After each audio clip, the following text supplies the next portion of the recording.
మోందా తుఫాను ఏపీ ప్రజలకు వణుకు పుట్టిస్తోంది. తుఫాను హెచ్చరికలతో ఏపీలో టెన్షన్ వాతావరణం నెలకొంది. సీఎం చంద్రబాబుకు ప్రధానమంత్రి ఫోన్ చేశారు.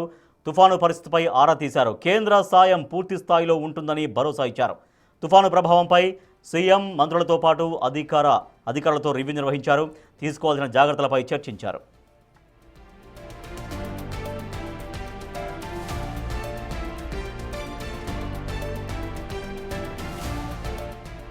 మోంతా డేంజర్ బెల్స్ మోగిస్తోంది. ఆంధ్రప్రదేశ్ రాష్ట్రంలో రేపటి నుంచి ఒక 3 రోజుల పాటు అత్యంత భారీ వర్షాలు కురిసే అవకాశం ఉందని వాతావరణ శాఖ ఇప్పటికే హెచ్చరికలు జారీ చేసింది. అధికార యంత్రాంగం కూడా ప్రజల్ని ఎప్పటికప్పుడు అలర్ట్ చేస్తోంది. అక్కడ లోతట్టు ప్రాంతాల్లో ఎవరైతే ఉంటారో వాళ్ళందరినీ ఇప్పటి నుంచే పునరావాస కేంద్రాలకు తరలించే ప్రయత్నాలు కూడా ఆంధ్రప్రదేశ్ ప్రభుత్వం చేస్తోంది. సో మోంతా తుఫాను ఏపీ ప్రజలకు వణుకు పుట్టిస్తోంది. తుఫాను హెచ్చరికలతో ఏపీలో ఒక టెన్షన్ వాతావరణం నెలకొంది. ముఖ్యమంత్రి చంద్రబాబు ఎప్పటికప్పుడు రివ్యూలు చేస్తున్నారు. మంత్రులతో అధికార యంత్రాంగంతో రివ్యూలు చేస్తున్నారు. ఎటువంటి విపత్కర పరిస్థితి వచ్చినా కూడా మ్యాక్సిమం దాన్ని తిప్పికొట్టగలగాలి, దాన్ని నివారించగలగాలి, ప్రజల్ని సురక్షితంగా కాపాడగలగాలి అంటూ ముఖ్యమంత్రి అధికారులకి మంత్రులకి దిశానిర్దేశం చేస్తున్నారు. దాంతోపాటుగా ముఖ్యమంత్రి చంద్రబాబుకు ప్రధానమంత్రి నరేంద్ర మోడీ ఫోన్ చేశారు. తుఫాను పరిస్థితిపై ఆరా తీశారు. కేంద్ర సాయం పూర్తి స్థాయిలో ఉంటుందంటూ భరోసా ఇచ్చారు. తుఫాను ప్రభావం పైన ముఖ్యమంత్రి చంద్రబాబు నాయుడు మంత్రులతో పాటు అధికారులందరితో రివ్యూ నిర్వహించారు. సో ఈ 3 రోజులు చాలా పటిష్టంగా అధికార యంత్రాంగం పనిచేయాలంటూ ప్రజల్ని అప్రమత్తం చేయాలి, ప్రజల్ని సురక్షిత ప్రాంతాలకు తరలించాలి, ఎటువంటి విపత్కర పరిస్థితి వచ్చినప్పటికీ కూడా దాన్ని ఎదుర్కోవాలంటూ సూచిస్తున్నారు. ప్రాణ ఆస్తి నష్టం జరగకుండా జాగ్రత్తగా ఈ వ్యవహారాన్ని హ్యాండిల్ చేయాలంటూ, ఈ పరిస్థితిని హ్యాండిల్ చేయాలంటూ ముఖ్యమంత్రి అధికారులకు మంత్రులకు దిశానిర్దేశం చేస్తున్నారు. మా ప్రతినిధి రాజు మరింత సమాచారం ఇస్తారు. రాజు, రాబోయే 3 రోజుల్లో విపరీతంగా వర్షాలు కురుస్తాయని వాతావరణ శాఖ చెప్తోంది. 1, 2, 3 చోట్ల అత్యంత భారీ వర్షాలు కూడా కురిసే అవకాశం ఉందంటున్నారు. సో ఇప్పటికే ముఖ్యమంత్రి అందరితో రివ్యూ మీటింగ్ నిర్వహిస్తున్నారు, మంత్రులతో అధికారులతో. సో ఎటువంటి దిశానిర్దేశం వెళ్తోంది వాళ్ళందరికీ? ముఖ్యంగా చూస్తే బంగాళాఖాతంలో ఏర్పడినటువంటి ఈ తుఫానుకి సంబంధించి మోంతా తుఫాన్ దాని ప్రభావం ఇప్పుడే స్టార్ట్ అయినటువంటిది అయితే ఉంది. అటు శ్రీకాకుళం నుంచి తిరుపతి వరకు ఉన్నటువంటి మొత్తం అన్ని జిల్లాల్లో ప్రాంతాల్లో అయితే ఉంది. అసలు వర్షం ఎలా ఉండబోతుంది ఏంటనేది నేను మ్యాప్ రూపంలో ఈరోజు రేపు ఎల్లుండ వాతావరణ శాఖ అధికారులు సూచిస్తున్నటువంటి లెక్కలను ఒకసారి నేను చూపించే ప్రయత్నం అయితే చేస్తాను. ఒక్కసారి ఇది డే 1 27వ తేదీ అక్టోబర్ 27 ఈ రోజు నుంచి కనుక చూస్తే ఇక్కడ మొత్తం 3 మార్క్స్ అయితే ఇచ్చిన ఆరెంజ్ అలర్ట్స్ అయితే ఇచ్చినటువంటిది అయితే ఉంది. Red alert, orange alert, yellow alert. Extremely heavy rainfall అట్లా ఏ స్థాయిలో ఉంటుంది, ఎక్కడెక్కడ ఉంటుంది అనేది తీవ్ర వర్షపాతం నమోదయ్యే జిల్లాల్లో ముఖ్యంగా చూస్తే ఇక్కడ కనిపిస్తున్నటువంటి విజయనగరం, విశాఖపట్నం, అనకాపల్లి, కాకినాడ, కోనసీమ,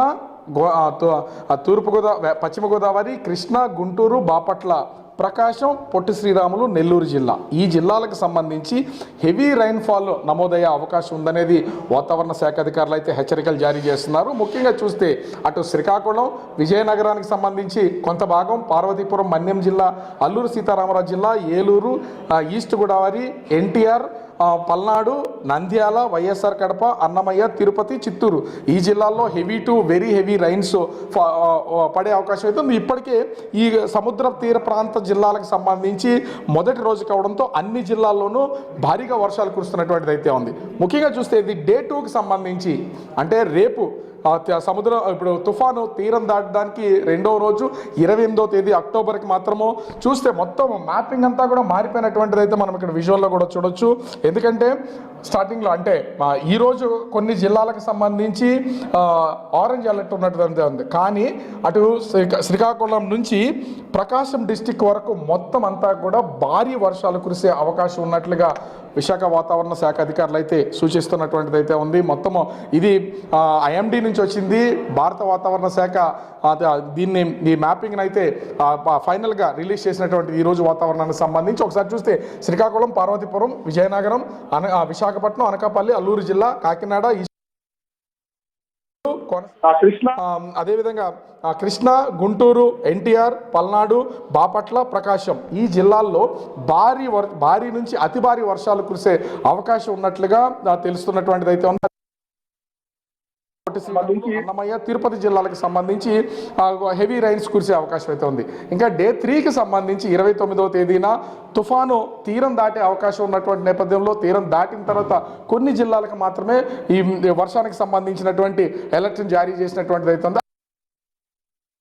విశాఖపట్నానికి సంబంధించి కొంత భాగం మాత్రము హెవీ అంటే భారీ వర్షాలు కురిసే అవకాశం అయితే ఉంది. దాంతోపాటుగా ఎన్టీఆర్, గుంటూరు, కృష్ణా, వెస్ట్ గోదావరి, ఏలూరు జిల్లాలు మనం ఈ మ్యాప్లో కనుక చాలా స్పెసిఫికేషన్స్ వాతావరణ శాఖ ఇచ్చినటువంటి వాటిని అయితే చూడొచ్చు. అంటే తుఫాన్ తీరం దాటిన తర్వాత 3వ రోజు ముఖ్యంగా చూస్తే 29వ తేదీన అటు ఉత్తర కోస్తా అదేవిధంగా దక్షిణ కోస్తాలో ఉన్నటువంటి కొన్ని జిల్లాల్లో భారీ నుంచి అతి భారీ వర్షాలు కురిసే అవకాశం ఉందనేది తెలియజేస్తున్నారు. అదేవిధంగా ముఖ్యంగా చూస్తే అంటే ఆరెంజ్ అలర్ట్కి సంబంధించి అల్లూరు సీతారామరాజు, అనకాపల్లి, కాకినాడ, ఈస్ట్ గోదావరి, కోనసీమ, పల్నాడు, బాపట్ల, ప్రకాశం. అంటే ఎందుకు ఇంత స్పెసిఫిక్గా చెప్పాల్సి వస్తుందంటే ఆయా ప్రాంతాల్లో నివాసం ఉంటున్నటువంటి ప్రజలు ఖచ్చితంగా ఈ భారీ వర్షాల బారిన పడకుండా ఉండేలాగా అధికారులు అయితే ఎక్కడికక్కడ అలర్ట్ చేస్తున్నటువంటి పరిస్థితి అయితే ఉంది. ఇప్పటికే కాకినాడ కలెక్టరేట్లో మంత్రి నారాయణ ఎక్కడికక్కడ దీన్ని రివ్యూ నిర్వహించి అధికార యంత్రాంగాన్ని అప్రమత్తం చేస్తున్నటువంటి పరిస్థితి అయితే ఉంది. ముఖ్యమంత్రి చంద్రబాబు, డిప్యూటీ సీఎం పవన్ కళ్యాణ్, మంత్రి నారా లోకేష్ ఇప్పటికే ఈ వాతావరణానికి సంబంధించి పూర్తి స్థాయిలో సమీక్షా సమావేశం నిర్వహించడం, సీఎం చంద్రబాబుతో ఇప్పటికే ప్రధాని నరేంద్ర మోదీ ఫోన్లో మాట్లాడడం, ఈ తుఫానుకి సంబంధించి అలర్ట్గా ఉండడంతో పాటు కేంద్రం నుంచి అందించాల్సినటువంటి సహాయ సహకారాలు అన్నీ అందించడానికి కేంద్రం సిద్ధంగా ఉందని అనౌన్స్ చేసినటువంటి పరిస్థితి అయితే ఉంది. ముఖ్యంగా రాష్ట్ర ప్రభుత్వం నుంచి ఆర్టీజీఎస్ అంటే అటు కేంద్రం నుంచి సమన్వయం చేయడానికి మంత్రి నారా లోకేష్ని నియమించినటువంటిది అయితే ఉంది. ఇప్పటికీ మొత్తం అన్ని జిల్లాలకి సంబంధించి ప్రత్యేక అధికారులను నియమించినటువంటి పరిస్థితి అయితే ఉంది. ప్రతి 19 జిల్లాలకి అధికారులు నియమించారు. అదేవిధంగా ముఖ్యంగా చూస్తే అటు అంటే శ్రీకాకుళం నుంచి పశ్చిమ గోదావరి జిల్లా, తూర్పు గోదావరి జిల్లా వరకు ఇక్కడ అజయ్ జైన్ ప్రత్యేక అధికారిగా అంటే కలెక్టర్లకి పైన అదేవిధంగా ప్రత్యేక అధికారులకు పైన కూడా స్పెషల్ ఆఫీసర్గా అజయ్ జైన్ని, అదేవిధంగా పశ్చిమ గోదావరి నుంచి తిరుపతి జిల్లా వరకు ఆర్పి సిసోడియాను ఇప్పటికే నియమించినటువంటి పరిస్థితి ఉంది. SDRF, NDRF teams heavy rains అదేవిధంగా 90 నుంచి 110 కిలోమీటర్ల వేగంతో ఈదురుగాలు వీచే అవకాశం ఉన్నటువంటి నేపథ్యంలో వీటి నుంచి దానికి పడిపోయినటువంటి చెట్లు, స్తంభాలని అన్నింటినీ కూడా తీసివేయడానికి ఎస్డీఆర్ఎఫ్, ఎన్డీఆర్ఎఫ్ టీమ్స్ అయితే ఉన్నటువంటి పరిస్థితి ఉంది.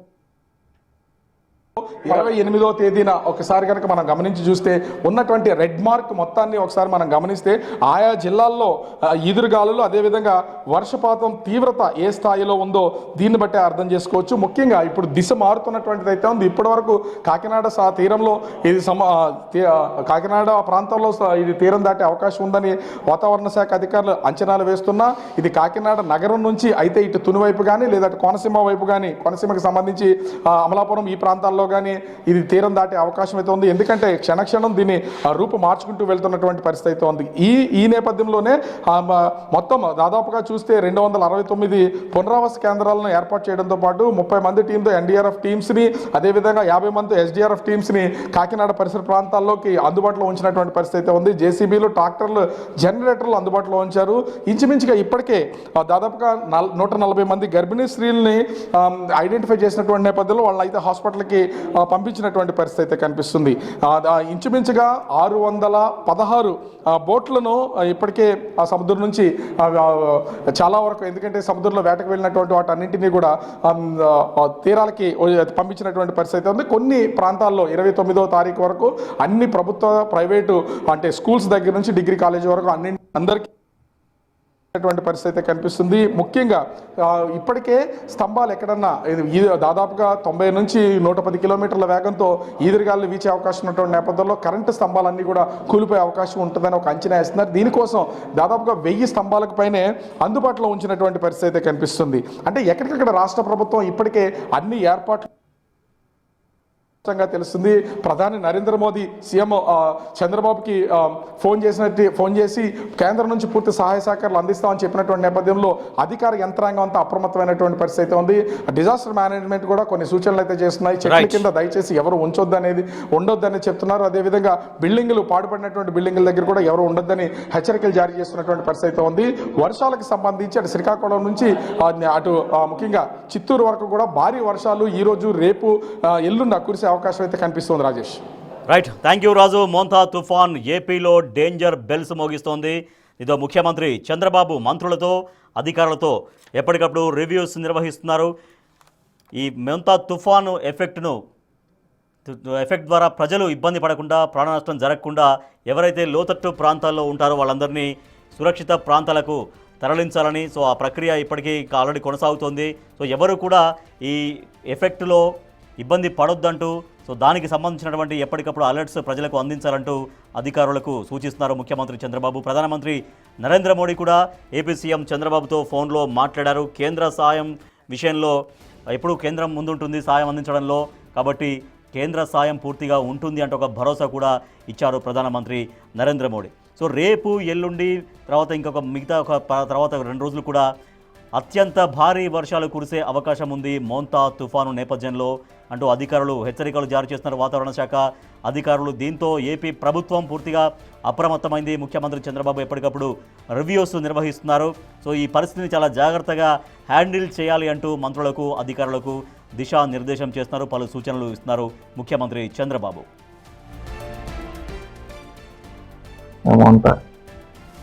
బాగుంది.